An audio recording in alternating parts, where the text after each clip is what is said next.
Alright, so what you're going to need is some Tide, some bleach. I'm using a lavender kind. You can use whatever kind, doesn't really matter.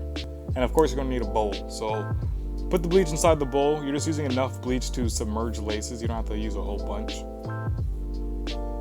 After the bleach, I went ahead and put some water in there just to dilute the bleach a bit. I don't really think this process is necessary. You don't really have to do this step, but I did it anyway. And then you're going to drop the laces in there and make sure they're submerged, like I said. So you just want to make sure they're all the way in the bleach. They're not really peeking out any. They're just completely submerged.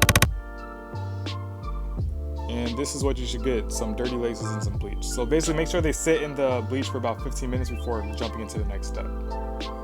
After they've sat for about 15 minutes, this is when you want to take them over to your sink and you're going to start the scrubbing and washing process.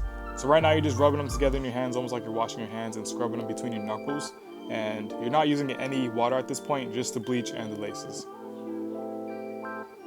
After that, that's when you want to take them to the water and try to wash as much bleach off the laces as possible while still scrubbing and rubbing them together and everything. So you kind of want to be really thorough with this point. You want to use hot water, cold water, and all that together.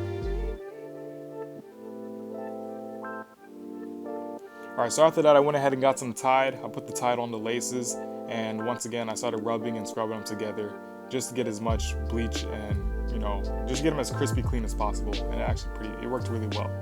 So I'm still using the water and everything at this point. I'm just making sure they're really, really clean. After that, you got yourself some pretty much clean white laces. After this, you just go ahead and wring them out with a towel, or you could do like I did and let them sit in the sun. But that's pretty much it, guys. That's it. That's how you get your crispy white laces. Thanks for watching this video. I'll see you in the next one. Peace.